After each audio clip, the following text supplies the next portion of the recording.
السلام عليكم ورحمة الله تعالى وبركاته. أهلا بكل متتبعي لقناة بيشا شانيل. أتمنى أن تكونوا بخير وبصحة جيدة. اليوم أحببت أن أقدم لكم حريشات بسميد الذرة وبالفيرميسيل شوكولا فيرميسيل. مذاقهم جد رائع سهلين في التحضير. نمر إلى المقادير وطريقة التحضير. بسم الله على بركة الله. نحتاج إلى سميد الذرة 3 كؤوس عبار العنبة، يعني كؤوس متوسطة الحجم، تحمل تقريبا 100 غرام أو 90 غرام من دقيق الذرة. استعملت كما قلت 3 كؤوس من سميد الذرة، كأس من دقيق الذرة ونصف كأس من نشا الذرة.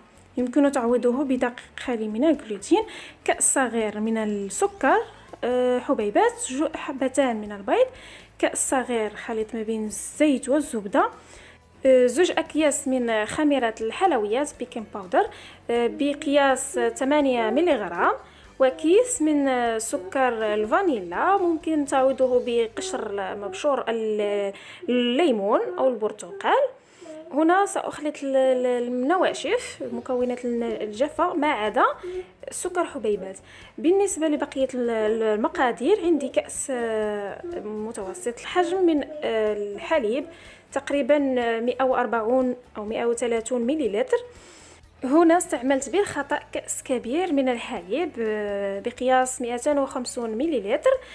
سترون كيف أصلح الموقف.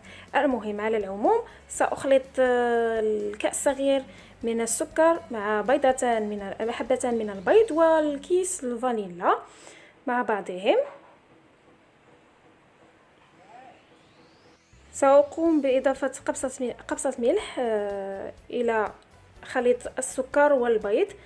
سأخلط إما بملعقة أو بالطراب يدوي. بعد ذلك سأضيف خليط الزيت والزبدة، كما قلت كأس صغير خليط زيت وزبدة. الزيت يكون أكثر من الزبدة بقليل.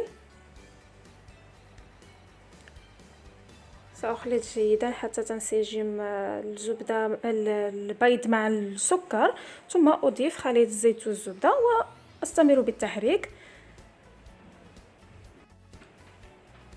بعد ذلك سأقوم بإضافة الحليب، وهنا كما قلت أخطأت بوضع الحليب بالكأس الذي وضعت به الحليب. هنا هذا الكأس يحمل 250 مليلتر، المفروض وضع كأس متوسط.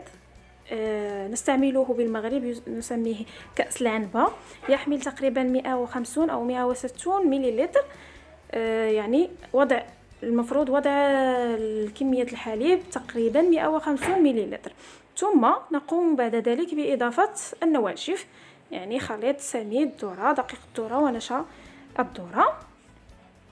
لكن لا بأس، سأقوم بإضافة كمية أخرى من دقيق الذرة، والنتيجة لم تكن مغايرة، كانت النتيجة جيدة. سأستمر بإضافة كمية الدقيق المتواجدة عندي، ثم أخلط. لا نضع الدقيق دفعة واحدة، على 3 دفعات تقريبا، ونستمر بالتحريك.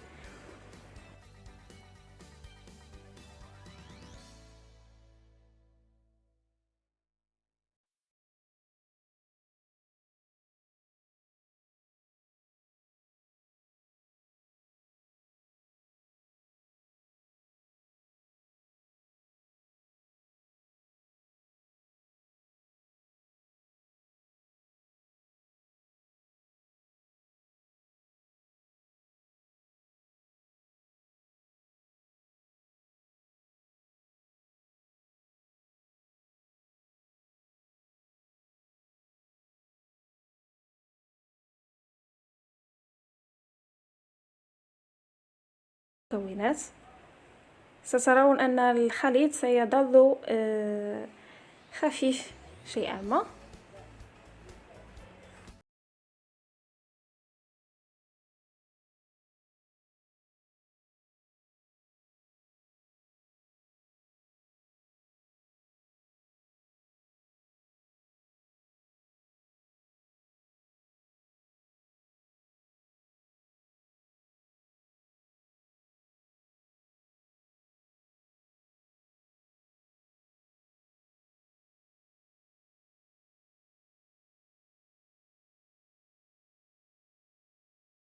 كمية أخرى من دقيق الذرة. يمكنكم خلط دقيق الذرة وسميد الذرة وإضافة الدقيق شيئا فشيئا إلى أن نتحصل على عجين متماسك.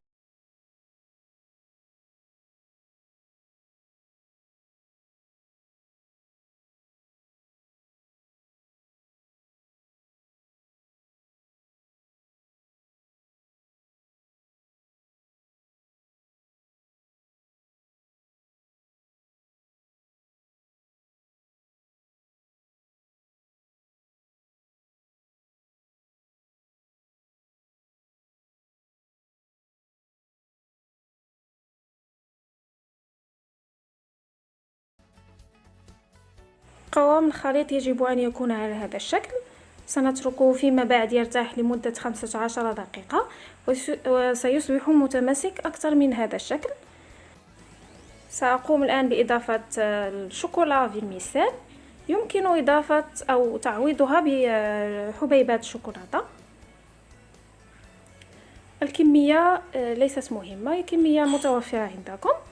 ثم أحاول الخلط بمهل كي لا تذوب حبيبات أو الشوكولا فيرميسيل عندنا. لكي لا تذوب نخلط بمهل، ثم نترك الخليط يرتاح مدة 15 دقيقة، ثم نعود لنحضر كويرات.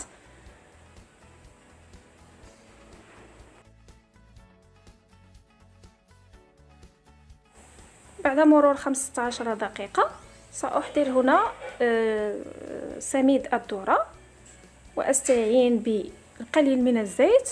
أخذ كمية قليلة من الخليط، يعني على حسب الحجم الذي نود الحصول عليه من الحريشات. أحاول تمرير الكويرة بالسميد على هذا الشكل، إما مباشرة فوق السميد نمرر الكويرات أو بالاستعانة باليد فقط. ثم أضعها في طاوة الفرن. بالنسبة للفرن فهو مسخن الآن على درجة حرارة 180. أستمر بتشكيل الكويرات على هذا الشكل إلى أن أكمل كمية العجين عندي.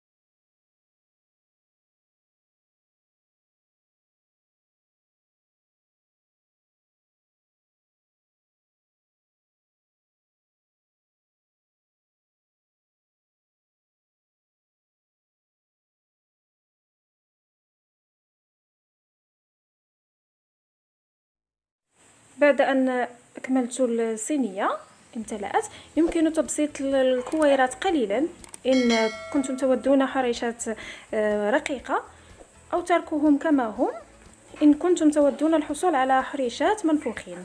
سأدخل الآن الصينية إلى الفرن لتطهى من الأعلى بالأول لكي نتحصل على حريشات مشققة حتى تتحمر وتتشقق من الأعلى، ثم ننزلها إلى الأسفل لتحمر من الأسفل، ثم نرى شكلهم النهائي بعد الطهو.